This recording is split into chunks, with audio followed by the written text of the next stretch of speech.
Você pode explicar como a teosofia entende a reencarnação e o karma? Eles são leis universais ou existem exceções? Então, a teosofia ela fala sobre a reencarnação, porém, quando eu digo teosofia, eu estou falando sobre a visão dos mestres que foram os fundadores da sociedade teosófica, né? Mas a teosofia em si, ela é muito mais antiga, inclusive, do que a sociedade teosófica, né? O termo teosofia remonta de Ammônio Sacas ainda. Mas então, sobre a reencarnação, diferente, por exemplo, dos espíritas, que consideram a reencarnação como sendo a mesma individualidade, digamos, né, que passa de um corpo a outro, de forma quase derivada da que os cristãos pensam, né, de ressurreição da carne. É, os espíritas pensam em termos de ressurreição do corpo astral. Então, seria o homem, quando ele desencarna, ele permaneceria no plano astral e depois reencarnaria novamente com o mesmo corpo astral, né? Que eles dizem que seria a alma, né? Na teosofia é um pouco diferente. O que nós aprendemos aqui através de estudos de diversas tradições muito antigas e trazidas à luz por Blavatsky na Doutrina Secreta, através dos ensinamentos de seus mestres, é que além do corpo astral, do plano astral, tem também o mental e para cima desse ainda um espiritual, né? Então, quando há a morte física, permanece ainda por um tempo no corpo astral, né? Mas há também depois a desintegração, a segunda morte, né, que seria essa morte do astral.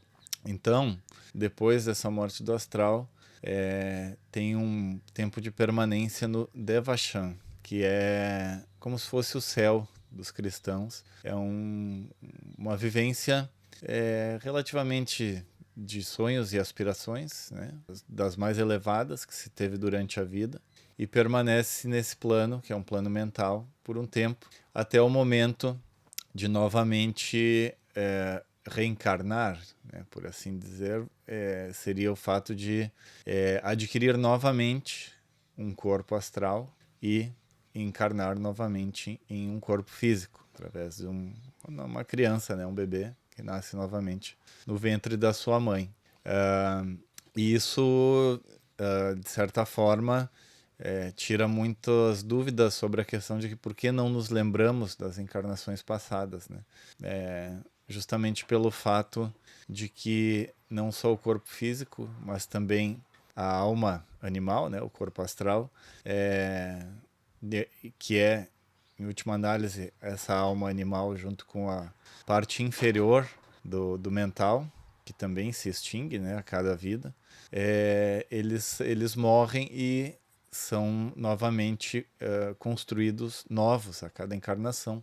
Até porque, se não fosse assim, eu imagino que nós não suportaríamos nossos próprios traumas e toda a bagagem, né, que fica acumulada ao longo de uma vida inteira, né? Então, nesse processo de reencarnação, justamente no processo do Devachan, que é esse processo onde o que tem de vivências positivas, então, são frutificadas e digeridas pelo ego, né, pelo ser real, e tudo aquilo que foi apenas sujeira, né, bagagem que foi necessária para a vida, mas que já não tem mais utilidade, essa morre a cada encarnação. Você pergunta se são leis sobre o karma também, você perguntou, né? E se são leis universais ou existem exceções. Bom, sobre o karma significa ação, né? Então, na verdade, a lei de causa e efeito. Toda causa produz um efeito. E não só entre encarnações, mas também existe esse karma mais de curta duração, instantâneo, né? Assim como o karma coletivo, que pertence às ações de uma determinada nação ou de toda a humanidade, e também karma acumulado, porque se diz que existe um karma que nós fomos construindo ao longo de muitas vidas, né? E não seria suportável, por exemplo, esse karma negativo, aí estamos falando, né? Que fosse todo ele disponibilizado e queimado em uma única encarnação. Então, ele é esvaído ao longo de diversas encarnações. E sim, é uma lei universal, como a lei da gravidade, por exemplo, como o tempo, né?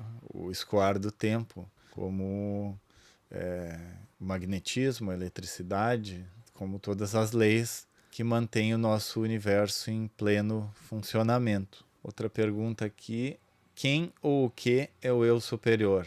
É o mesmo que o espírito ou é algo além disso? Então, ali nós estávamos falando dos elementos que reencarnam, né? Que não é nem o corpo físico e nem o astral, o que os espíritas chamam de perispírito. Todos esses se desagregam, né? Esse astral, esse corpo da alma animal, ele impregna a parte inferior do mental e junto com ele, que é desagregado juntamente. E aí tem a parte superior do mental que chama-se o corpo causal. Esse corpo causal é justamente o nosso corpo no qual a alma peregrina, né, ela pode ao longo de diversas encarnações ir acumulando seus potenciais, seus méritos, suas vivências, seu desenvolvimento. E apesar de ele ser relativamente imortal, ele é imortal ao longo de um período bem longo, a qual o ser humano tem a sua vivência humana. Porém, se diz assim, que mesmo esse corpo, ele no final, ele é extinto também, ou absorvido, né, pelo eu superior, né, pelo princípio mais superior do ser humano, que seria o quê? A alma divina, Budi, que é o veículo do espírito ultérrimo do ser humano, que é Atma. Então, o eu superior seria essa chispa divina, a chispa da qual é emanada dessa chama, que seria o próprio Logos, né? O próprio Deus, a própria causa primeira. Esse seria o nosso eu superior, essa chispa divina que se assenta em Budi, que é o nosso corpo de bem-aventurança, né? O corpo espiritual. E o espírito universal, que seria esse Logos, nós somos uma parte dele, né? Ainda nos imaginando e nos pensando como entes separados, na nossa ilusão de separatividade. Porém, o destino do ser humano é justamente a reunificação desse seu princípio mais superior de volta nessa alma universal.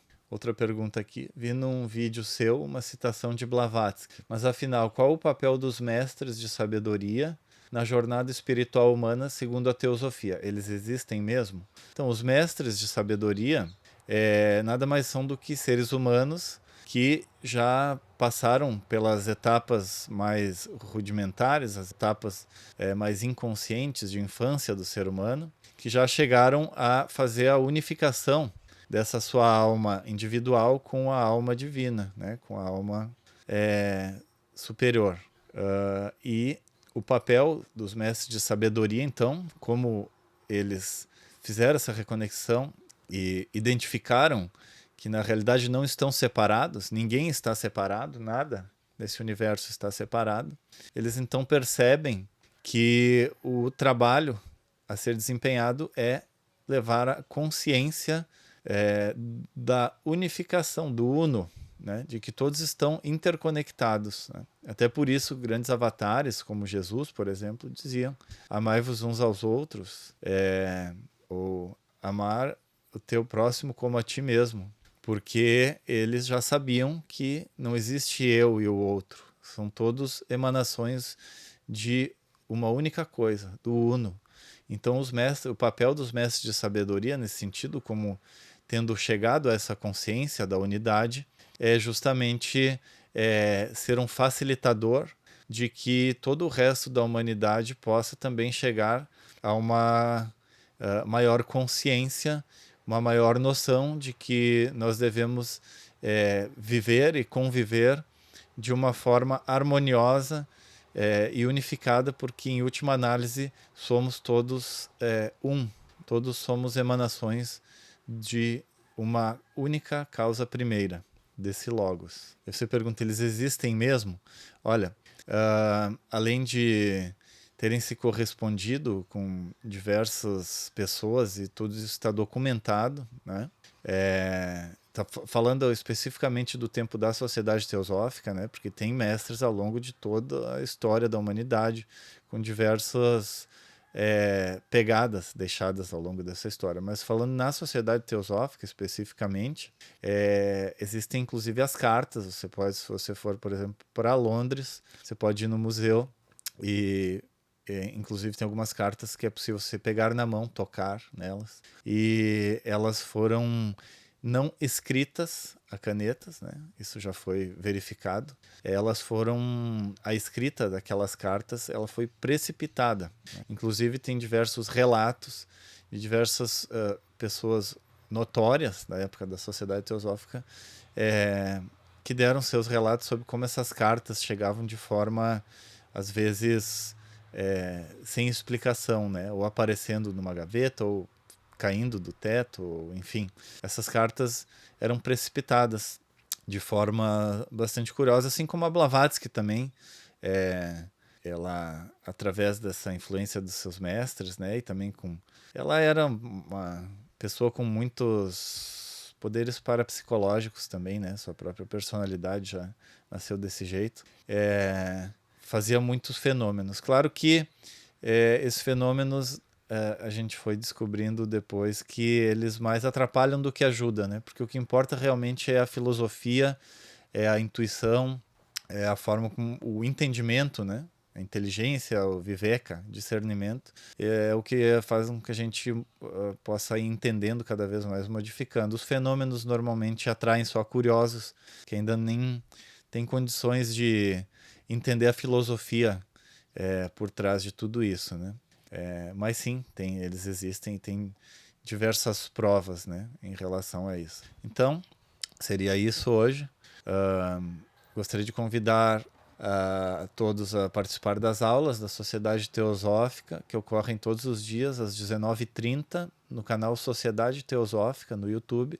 Cada dia da semana é um tema diferente, as aulas são gratuitas. E então, antes de a gente finalizar o vídeo, gostaria então de fazer a nossa meditação de encerramento, uma pequena concentração com a oração da unidade, que é uma oração que sempre me remete a perceber essa vida que permeia todas as coisas, né? Todas as criaturas, todos os átomos. Então vamos lá.